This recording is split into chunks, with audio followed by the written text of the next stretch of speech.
Buen día, amantes de la historia. En el video de hoy hablaremos sobre la historia de los Caballeros Templarios, una orden militar católica medieval cuyos miembros combinaban la destreza marcial con la vida monástica, defendiendo los lugares santos cristianos y a los peregrinos que iban a ellos en Oriente Medio y en otros lugares. La orden se formó en torno al año 1119, cuando 7 caballeros, liderados por el noble francés de Champaña, juraron defender a los peregrinos cristianos en Jerusalén y la Tierra Santa, para lo que se creó una hermandad que adoptó votos monásticos y cuyos miembros vivían juntos según un código de conducta establecido.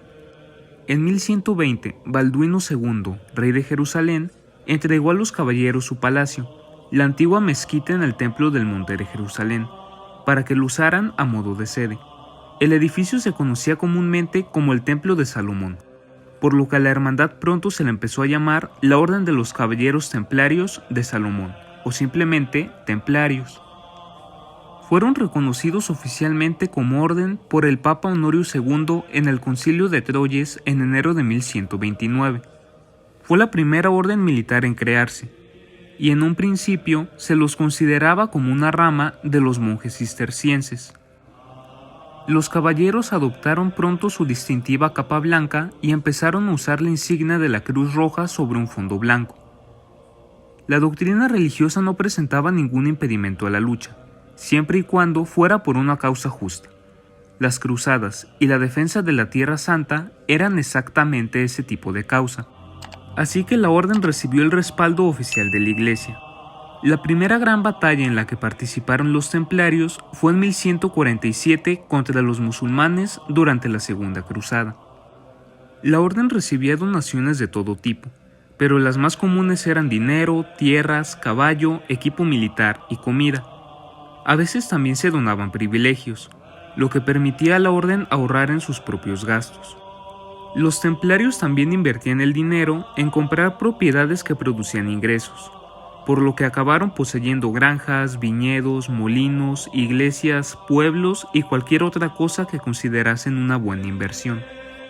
Otra manera de aumentar las arcas de la orden era gracias a botines y tierras adquiridas como resultado de campañas victoriosas, además de que también podían exigir tributos a las ciudades conquistadas, las tierras bajo el control de los castillos templarios y los estados rivales más débiles. Con el tiempo, la orden pudo establecer centros secundarios en la mayoría de estados de Europa Occidental, que se convirtieron en fuentes importantes de ingresos y de reclutas. Puede que los templarios recibieran dinero desde todos los rincones de Europa, pero también tenían que hacer frente a un alto coste. Mantener a los caballeros, sus escuderos, sus caballos, su armadura y el resto del equipo drenaba las finanzas de los templarios. También tenían que pagar impuestos al Estado, hacer donaciones al papado y a veces hasta pagar diezmos a la iglesia, además de otros pagos a las autoridades locales, mientras que realizar misas y otros servicios tampoco era nada barato. Los templarios también tenían un propósito caritativo, y se suponía que tenían que ayudar a los pobres. Una 10ª parte del pan que producían, por ejemplo, se repartía entre los necesitados a modo de limosna.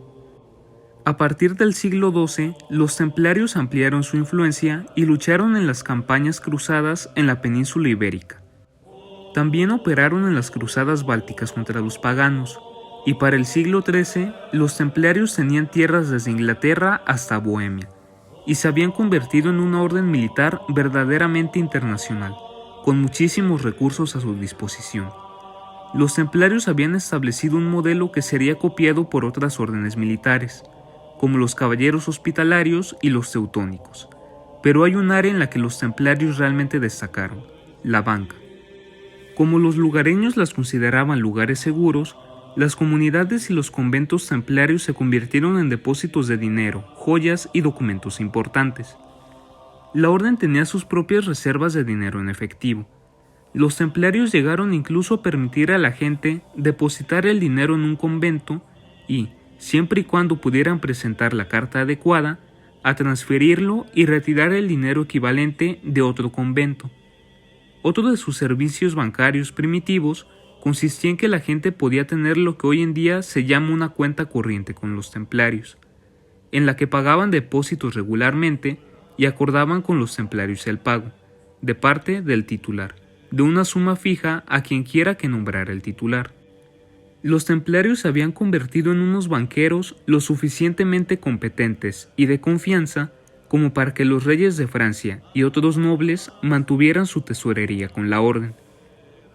Los reyes y los nobles que partían a las cruzadas a la Tierra Santa para poder pagar a sus ejércitos en el momento y suministrar provisiones, a menudo adelantaban grandes sumas de dinero en efectivo a los templarios para poder retirarlas una vez llegados a Levante.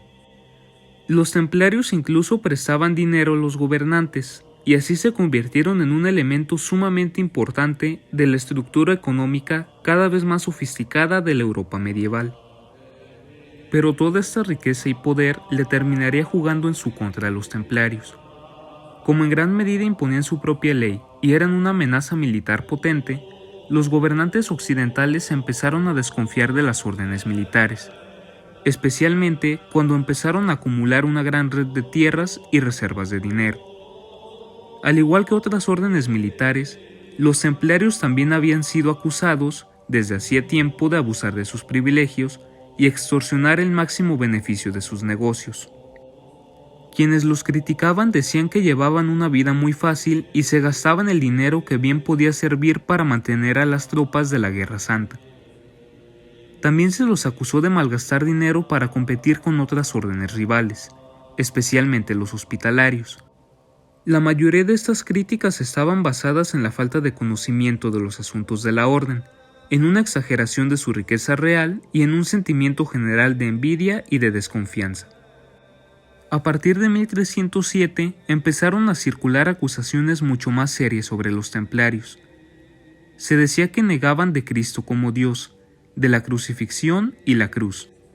Había rumores de que parte de la iniciación en la hermandad consistía en pisotear y escupir en un crucifijo. Esas acusaciones se hicieron públicas especialmente en Francia. El clero ordinario también tenía celos de los derechos de la orden, tales como el enterramiento, que podía ser un negocio suplementario y lucrativo para cualquier iglesia pequeña. La clase política y religiosa empezó a unirse para destruir a los templarios. La pérdida de los estados cruzados en el Levante puede que fuera el desencadenante, aunque muchos todavía habrían pensado que sería posible recuperarlos y para ello hacían falta las órdenes militares.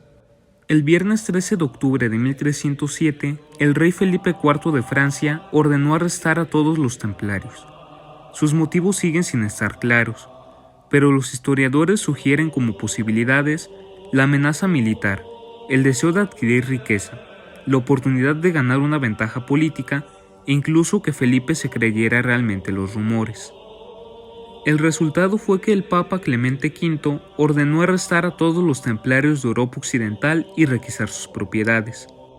Después hubo un juicio en París, en 1310, tras el cual 54 caballeros fueron quemados en la hoguera. En 1314, el gran maestre de la orden, Jacques de Molay, también fue llevado a la hoguera.